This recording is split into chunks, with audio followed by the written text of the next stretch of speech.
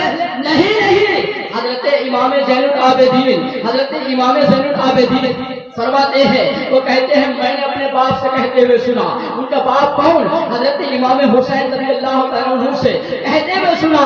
پیارے آقا نے ارشاد فرمایا ان النبی صلی اللہ تعالیٰ علیہ وسلم اعلیٰ کنت نوراً بین ایدیہم نوراً بین ایدیہم ربی. فرمایا گیا کہ میں اس وقت اللہ کے قرب میں میرا نور تھا، میں اللہ کے قرب میں تھا. کتنے سال پہلے؟ فرمایا قبل آدمی، قبل خلق آدمی، آدم علیہ السلام کے پیدائش سے 14,000 عام، فرمایا 14,000 سال پہلے اللہ نے میرے نور کو پیدا کیا. 14,000 سال پہلے. کس کی پیدائش سے؟ حضرت آدم علیہ السلام کی پیدائش سے 14,000 سال پہلے اللہ تبارک و تعالیٰ نے اپنے محبوب ہمارے نبی آخر سما نور مجسم رحمت دو عالم صلی اللہ تعالی وسلم کے نور کو پیدا فرمایا، نور کو پیدا فرمایا. تو ان سارے قرآن کی آیتوں سے، تفاسیر سے اور احادیث مبارکہ سے یہ بات ثابت ہو گئی کہ نبی نور ہے اور نوری بشر ہے. تو ہمارا عقیدہ یہ ہونا چاہیے کہ نبی نوری بشر ہے. اپنے عقیدوں کو مضبوط کر دیجیے. اب دوسرا عقیدے کے طرف میں آپ کو لے جا رہا ہوں. دوسرا عقیدہ آپ یہ محسوس کر دیں، کچھ لوگ کہتے ہیں کہ نبی کو جو نبوت ملا وہ 40 سال کے بعد ملا. 40 سال کے بعد ملا، یعنی جو نبی بنا علیہ السلام وہ 40 سال کے بعد بنے. لیکن اہل سنت والجماعت کا عقیدہ کیا ہے؟ حق جماعت کا عقیدہ کیا ہے؟ عقیدہ یہ ہے کہ اللہ تبارک و تعالیٰ نے 40 سال کے بعد نبی کو نبوت عطا نہیں کیا. 40 سال کے بعد نبی نے نبوت کا اعلان کیا. ملنا اور ہوتا ہے، اعلان کرنا اور ہوتا ہے. اعلان کرنا اور ہوتا ہے، ملنا اور ہوتا ہے. تو ملا کب تھا؟ ملا کب تھا؟ میرے آقا نے ارشاد فرمایا اے لوگوں کنت نبیًا آدم بین الماء والطین. میں تو اس وقت بھی نبی تھا، میں تو اس وقت بھی نبی تھا جب حضرت آدم علیہ السلام پانی اور مٹی کے درمیان تھے. دوسرے حدیث کا جملہ سنیں، پیارے آقا ارشاد فرماتے ہیں میں کنت نبیًا آدم، میں اس وقت بھی نبی تھا، میں اس وقت بھی نبی تھا جب آدم علیہ السلام بین الجسد و بین الروح والجسد، حضرت آدم علیہ السلام روح اور جسم کے درمیان تھے. میں اس وقت بھی نبی تھا، اس وقت بھی نبی تھا.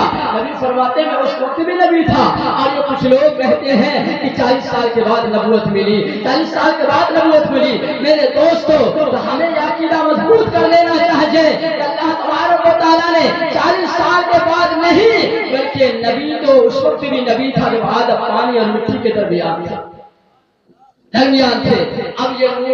اب یہ نور اللہ تبارک و تعالیٰ نے چاہا اب اس کو دنیا میں مبعوث کیا جائے، دنیا میں بھیجا جائے. سب سے پہلے اللہ نے حضرت آدم علیہ السلام کے پتلے کو تیار کیا. حضرت آدم علیہ السلام کے پیشانی پر پیارے آقا علیہ السلام کے نور مبارک کو رکھا، پیارے آقا علیہ السلام کے نور مبارک کو رکھا.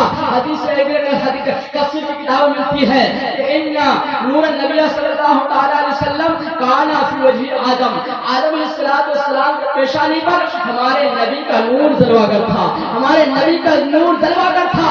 اور تفسیر ابن کبیر اٹھا کر کے دیکھے تو آپ کو پتہ چلے گا کہ ہر فرشتوں کو جو اللہ تبارک و تعالیٰ نے حکم دیا کیا فرمایا قرآن میں؟ اللہ نے فرمایا وَإِذْ قَالَ رَبُّكَ لِلْمَلَائِكَةِ اسْجُدُوا لِآدَمَ فَسَجَدُوا إِلَّا إِبْلِيسَ أَبَىٰ وَاسْتَكْبَرَ وَكَانَ مِنَ الْكَافِرِينَ. جب اللہ تبارک و تعالیٰ نے فرشتوں سے کہا اے فرشتوں میرے آدم کو سجدہ کرو، میرے آدم کو سجدہ کرو، میرے آدم کو سجدہ کرو. تمام کے تمام فرشتے نے سجدہ کیا لیکن ابلیس نے سجدہ نہ کیا اور وہ تکبر کیا اور کافروں میں سے ہو گیا. تکبر کیا، کافروں میں سے ہو گیا.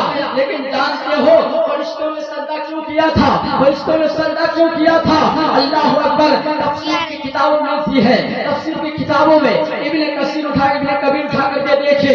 اس آیت کے تحت مفسرین لکھتے ہیں کہ ان الملائکۃ امروا أمروا بالسجود لآدم لأجلي إن نور محمد صلی اللہ علیہ وسلم كان في جبهة آدم علیہ الصلوۃ والسلام. اس حدیث کا معنی کیا ہے، مطلب کیا ہے، ترجمہ کیا ہے؟ ترجمہ مطلب یہ ہے، فرماتے ہیں کہ بے شک فرشتوں کو آدم علیہ الصلوۃ والسلام کو جو سجدے کرنے کا حکم دیا گیا، سجدے کرنے کا جو حکم دیا گیا وہ اس وجہ سے تھا کہ آدم کے پیشانی پر ہمارے نبی کا نور جلوہ پکڑ تھا، ہمارے نبی کا نور چمک رہا تھا.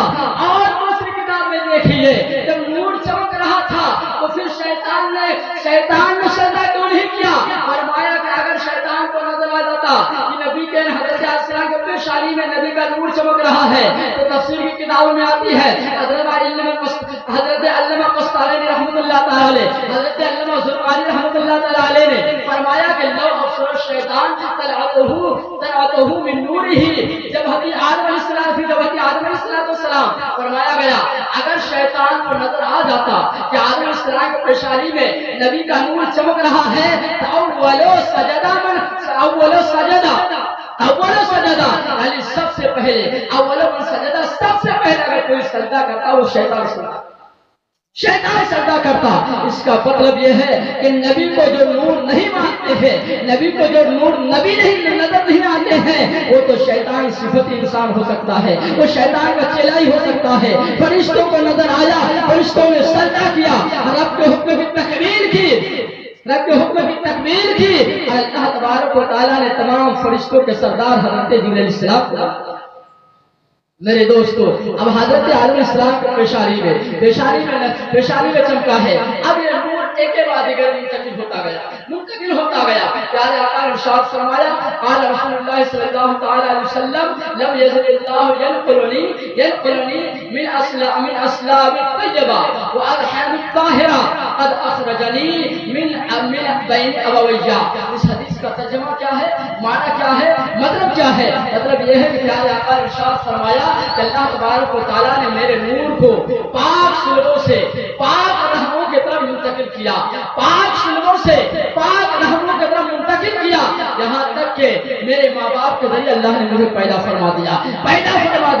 یہاں بھی ایک عقیدہ مضبوط کر لیجیے، ایک عقیدہ اور لے لیجیے. کچھ لوگ کہتے ہیں معاذ اللہ نبی کے والدین کافر تھے، نبی کے والدین جہنمی ہیں، کافر ہیں. تو ایسے لوگوں سے آپ بچ کے رہیے گا، ایسے لوگوں سے بچ کے رہیے گا. پیارے آقا فرماتے ہیں کہ میرا نور پاک سلوکوں سے پاک رحموں کی طرف منتقل ہوا.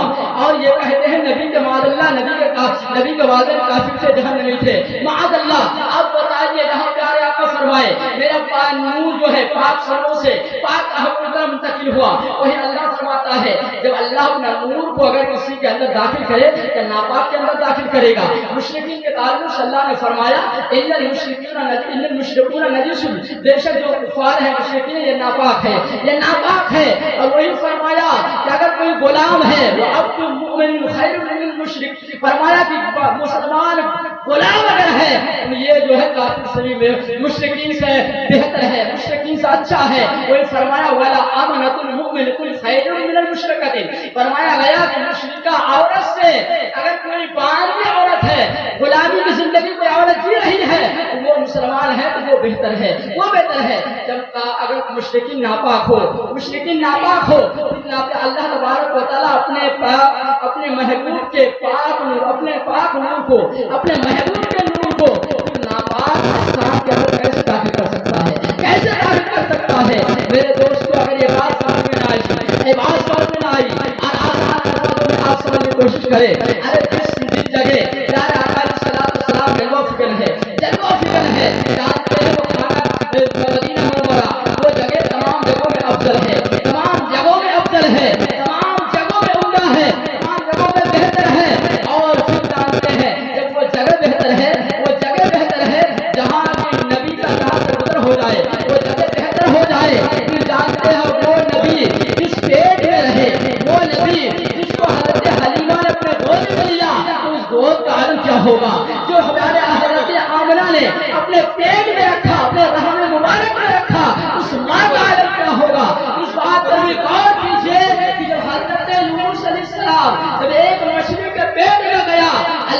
اسے جنتی مچھلی قرار دے دیا، جنتی مچھلی قرار دے دیا۔ جب جنتی مچھلی جنتی ہو سکتی ہے حضرت یونس علیہ السلام ان کے پیٹ کے اندر گیا تو حضرت آمنہ کے پیٹ میں تمام نبیوں کے سردار ہو تو پھر وہ جنتی کیوں نہیں ہو سکتا ہے؟ وہ جنتی کیوں نہیں ہو سکتا؟ میرے دوستو، تو قرآن کی آیتوں سے اور احادیث مبارکہ سے یہ ثابت ہے کہ نبی کے جو والدین تھے وہ مشرک نہیں تھے، وہ مشرک نہیں تھے، مسلمان تھے، محبت تھے۔ تو حضرت علی فرماتے ہیں کہ روئے زمین پر حضرت نوح علیہ السلام جو طوفان آیا اس کے بعد روئے زمین کبھی 7 مسلمانوں سے خالی نہیں ہوتی۔ 7 مسلمان روئے زمین پر ہمیشہ موجود رہتے ہیں، خالی نہیں ہوئی۔ اگر وہ نہ رہے تو زمین پر عذاب آ جائے۔ تو اس وقت کے جو مسلمان تھے وہ نبی کے والدین تھے۔ قرآن کی آیت میں اور بھی دیکھیں گے اگر نا وَتَقَلَّبَ فِي السَّاجِدِينَ ایک آیت ہے، اس کا ترجمہ یہ ہے کہ نمازیوں کے دورے کو اس کا تفسیر علماء اور مفسرین بیان کرتے ہیں۔ یہاں پہ مراد یہ ہے کہ نبی کا جو نور تھا سجدے کرنے والوں کی طرف منتقل ہوتا گیا، یعنی جن کے طرف بھی گیا وہ سجدے کرنے والے تھے، اللہ کی عبادت کرنے والے تھے۔ اللہ نے اسی نور کو اندر داخل کیا، ہر شخص مومن تھے، مسلمان تھے، اور مسلمانوں سے مسلمان کی طرف منتقل ہوتا چلا گیا۔ ارے میرے دوستو، یہی وہ نور تھا جو آدم کی پیشانی میں چمکا، یہی وہ نور تھا حضرت ابراہیم علیہ السلام کے پیشانی میں چمکا تو اللہ تبارک و تعالیٰ نے اسے نار نمرود سے آزادی دے دی۔ اور وہی کر کے جب یہ حضرت یوسف علیہ السلام کی پیشانی میں چمکتا ہے اللہ تعالیٰ اسے کوئی بھی ڈگر کو ہونے سے بچا لیتا ہے۔ یہی وہ نور ہے تو بجا ہم یہ کہہ سکتے ہیں کہ یہی وہ نور ہے کہ حضرت آدم علیہ السلام کی جو پیشانی چمکی ہے ہمارے نبی کے نور کا صدقہ ہے۔ وہی حضرت ابراہیم علیہ السلام کی قربانی، حضرت ابراہیم علیہ السلام کی قربانی اگر چمکی ہے تو وہ بھی ہمارے نبی کے نور کا صدقہ ہے۔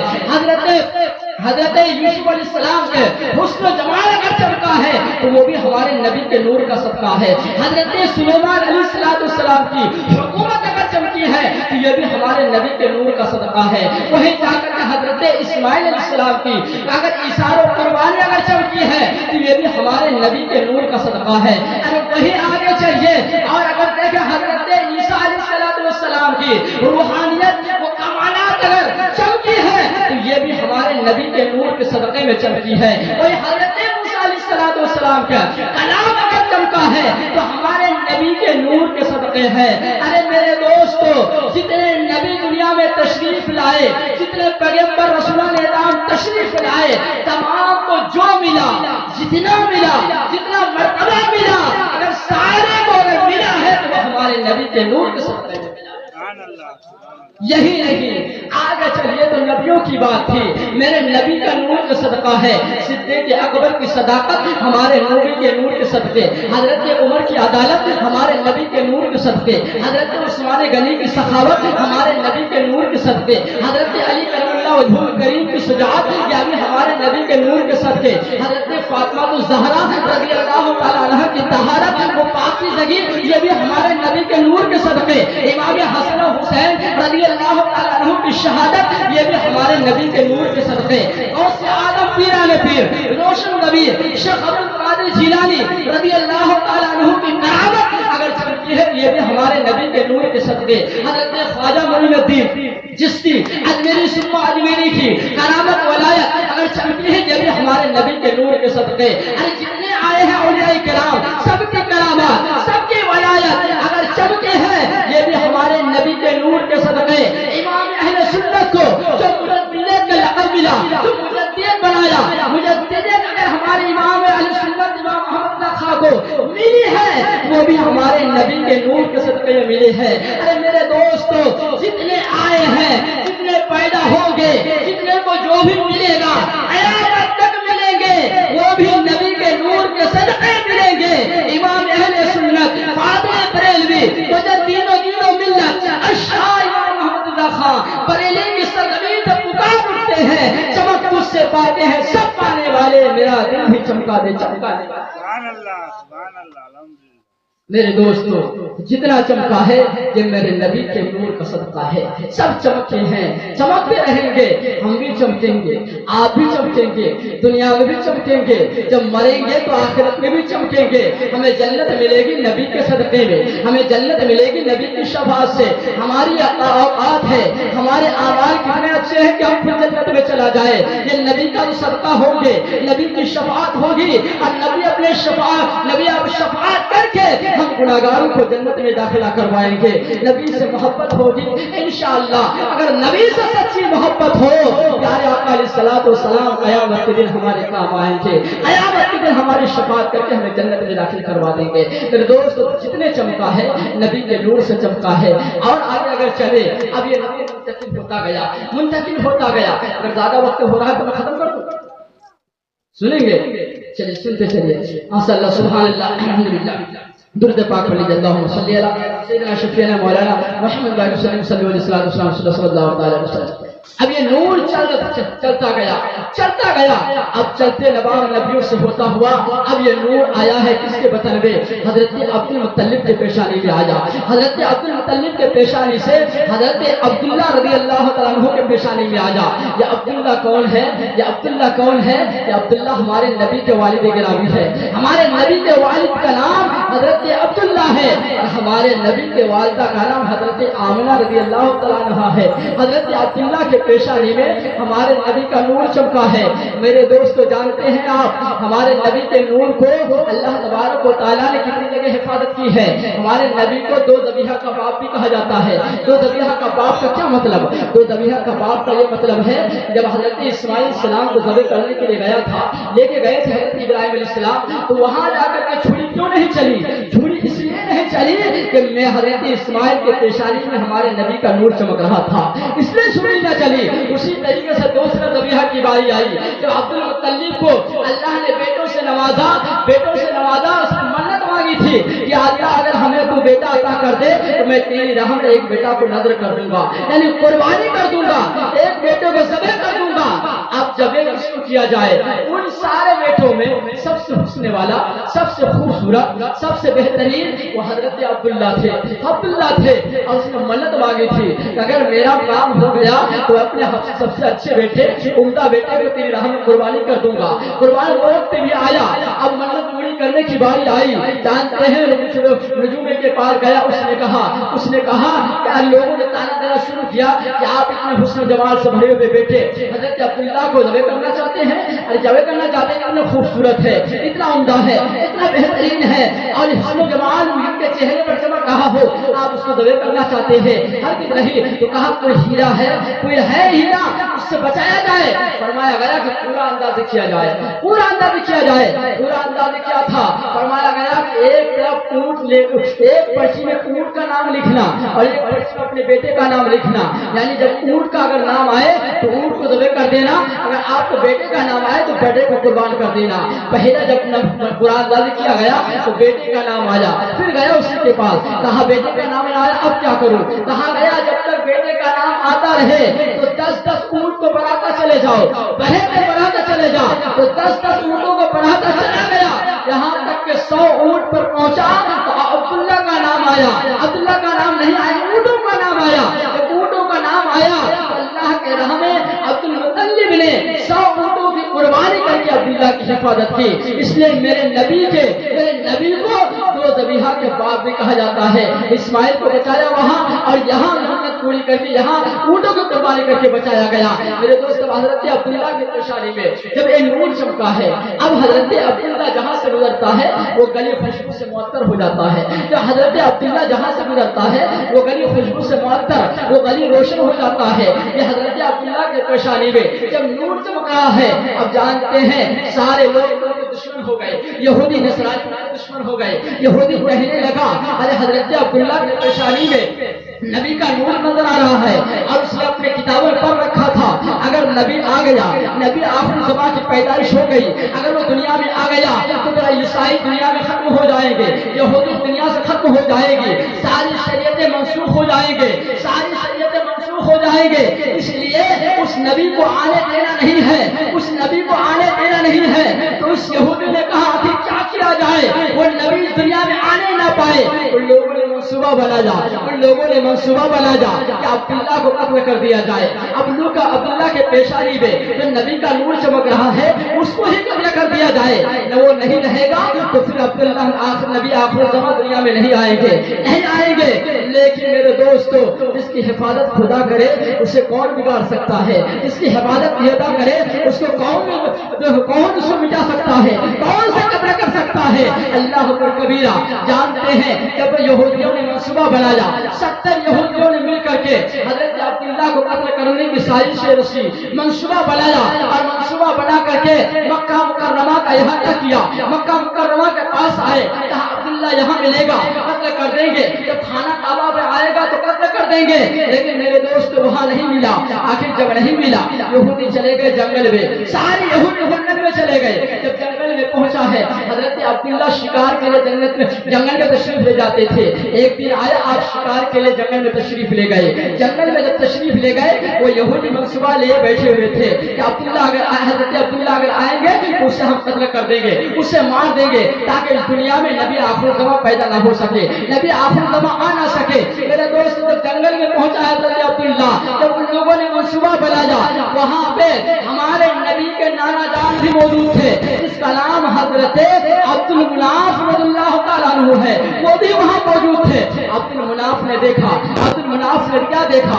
اس نے یہ دیکھا کہ ان یہودیوں نے جب مارنے کے لیے آگے بڑھے تو اللہ تبارک و تعالیٰ نے فرشتوں کا نزول فرمایا اور ان فرشتوں نے ان سارے یہودیوں کو 70 یہودیوں کو زمین میں ملا دیا، اسے نست نابود کر دیا، انہیں برباد کر دیا، انہیں تباہ کر دیا۔ حضرت عبد المناف نے دیکھا ارے عبداللہ کی یہ کرامت کیسی کرامت ہے کہ 70 یہودی خود بہت ختم ہو گئے۔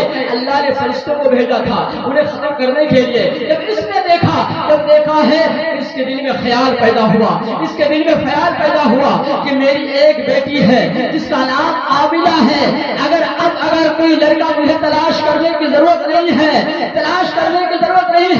میری بیٹی کے لیے لڑکا مل گیا ہے۔ اب اگر میرے آمنہ کا نکاح اگر کسی سے ہوگا یہ عبد المطلب کے بیٹے حضرت عبداللہ رضی اللہ عنہ حضرت عبداللہ سے ہوگا۔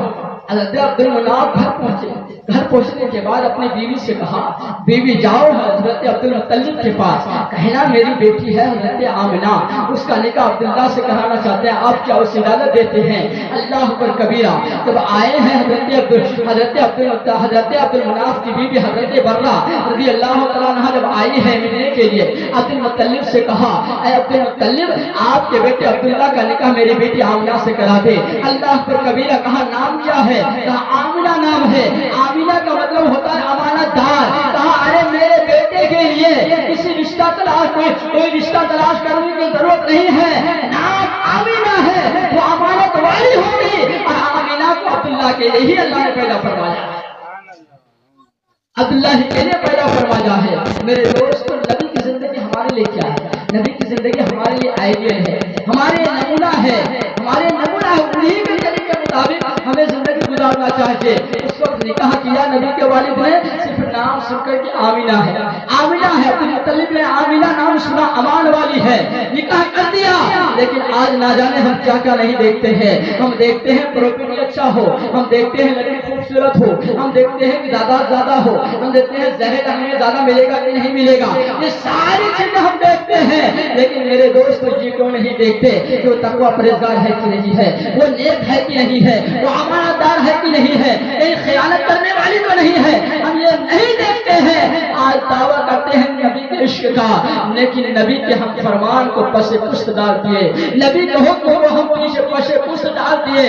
آج ہمارا اس پر عمل نہیں ہے تو ہم کوشش کریں کہ ہم اپنی زندگی اگر گزاریں کہ زندگی کا ایک لمحہ ہمارے نبی کے مطابق ہو، ہمارا چلنا نبی کے مطابق، ہمارا اٹھنا نبی کے مطابق، ہمارا بولنا نبی کے مطابق، ہمارا سوچنا نبی کے مطابق، ہمارا گفتگو کرنا نبی کے مطابق، سارے معاملات اگر ہمارے نبی کے مطابق ہو جائے گا تو پھر دنیا میں رہنا بھی ہمارا کام کامیاب ہوگا اور پھر آخرت میں بھی ہمیں کامیابی کا منزل ملے گی. اس لیے نبی کے طریقے پر ہم زندگی گزارے, اس کی زندگی ہمارے لیے آئیڈیل ہے. میرے دوست اب نکاح ہو گیا, جب نکاح ہو گیا ہے, نکاح ہو گیا ہے, اب نکاح ہونے کے بعد حضرت عبداللہ رضی اللہ تعالیٰ عنہ کے پیشانی میں تو ابھی نبی کا نور چمک رہا ہے, ابھی تک چمک رہا ہے.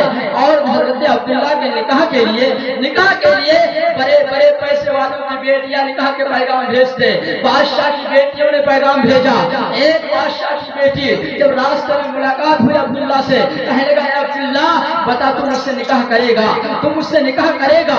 حضرت عبداللہ نے فرمایا اے لڑکی تیرے اندر تو کوئی کمی نہیں ہے, تو حسن دماغ کا پیکر ہے, تیرے اندر تو کچھ کمی نہیں ہے, لیکن یاد رکھنا میں تجھ سے نکاح کیسے کروں؟ میرا سے نکاح ہو چکا ہے حضرت آمنہ سے, میرا نکاح ہو چکا ہے, لیکن اگر دوسرا نکاح کروں گا تو اس کے لیے میرے باپ سے اجازت لینی پڑے گی. میرے باپ حضرت عبدالمطلب اگر اجازت دے دے دوسری شادی کرنے کی, دوسرا نکاح کرنے کی اگر اجازت دے دے تو میں پھر تجھ سے کل بات کرتا ہوں, میں تجھ سے کل بات کرتا ہوں. میرے دوستو حضرت عبداللہ وہاں سے گھر پہنچے, وہ جمعرات کی رات ہے. اللہ تبارک و تعالیٰ نے حضرت عبداللہ کے جسم میں مجامت کا, دماغ میں مجامت کا خیال کو پیدا کیا. اسی رات اللہ کے حکم سے جب اللہ کے تبارک و تعالیٰ کی طرف سے آپ کے ذہن میں مجامت کا خیال پیدا ہوا, اسی رات آپ نے حضرت آمنہ سے ملاقات کی اور آپ کے پیشانی میں جو نور محمدی چمک رہا تھا وہ منتقل ہو کر کے حضرت آمنہ کے رحم مبارک میں آ گیا, رحم مبارک میں آ گیا.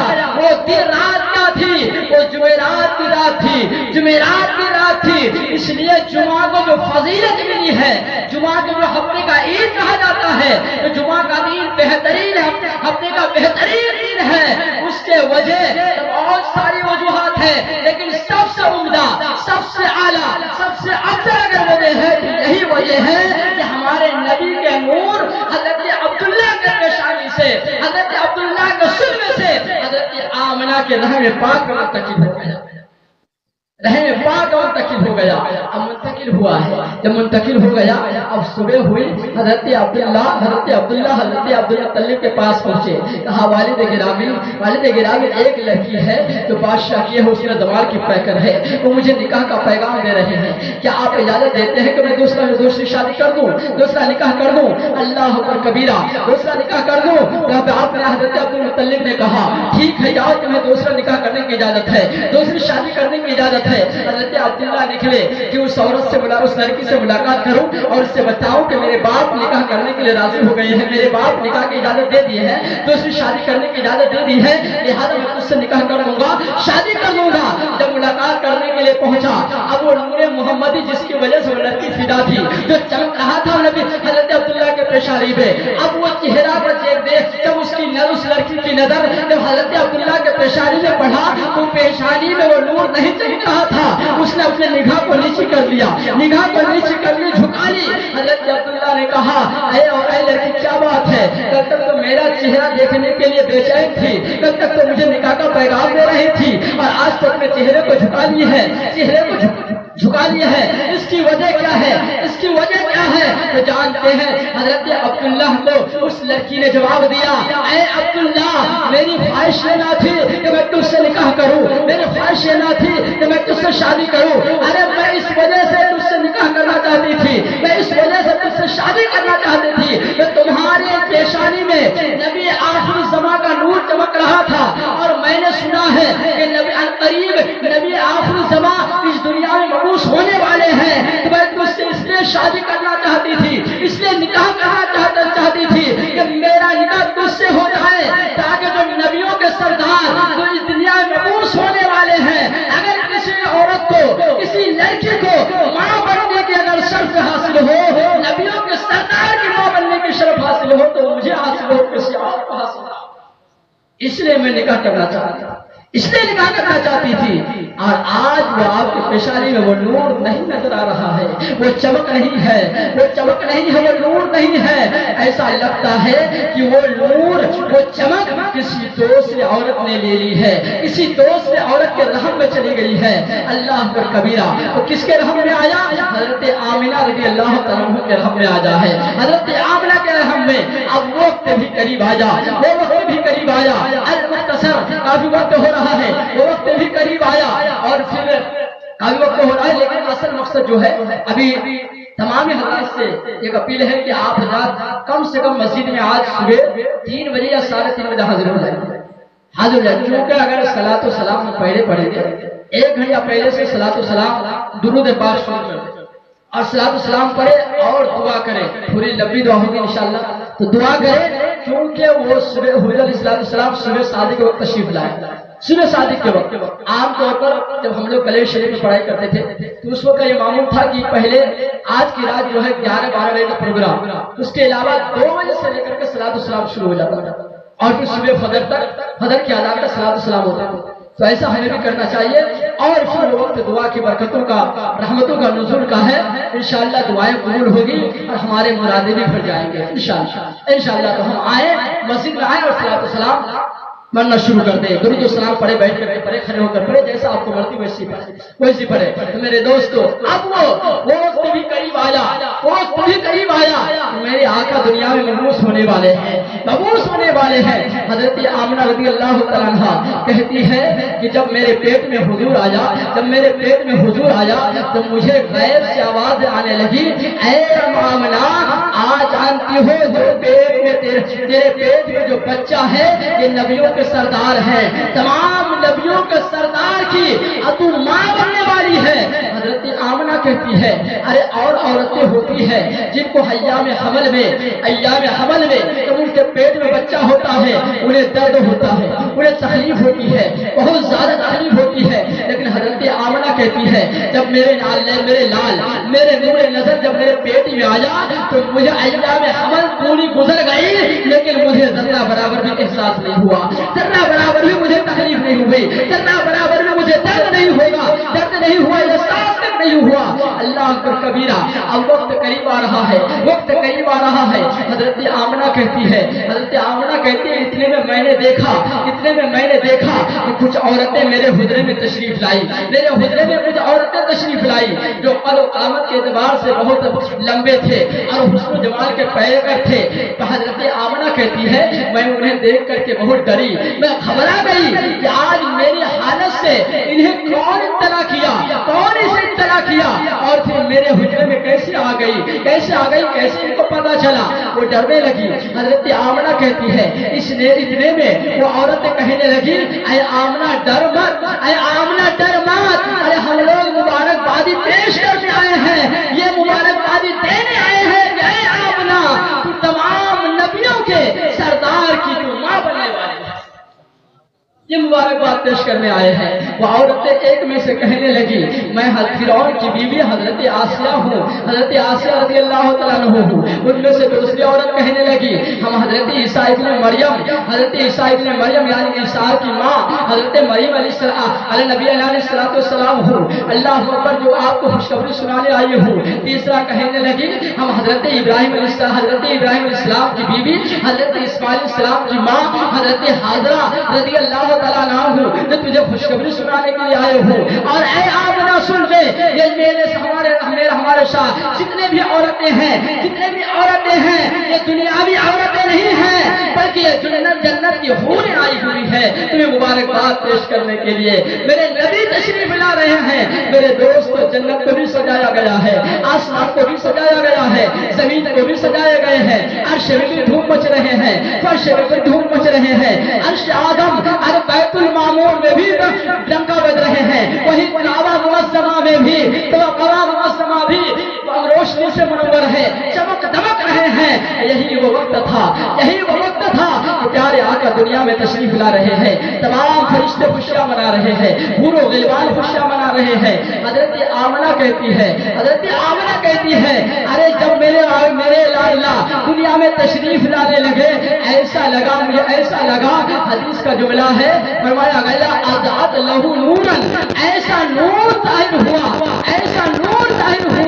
کہ اضاءت منہ قصور الشام، جہاں تک کہ ملک شام کے محلات نظر آنے لگے۔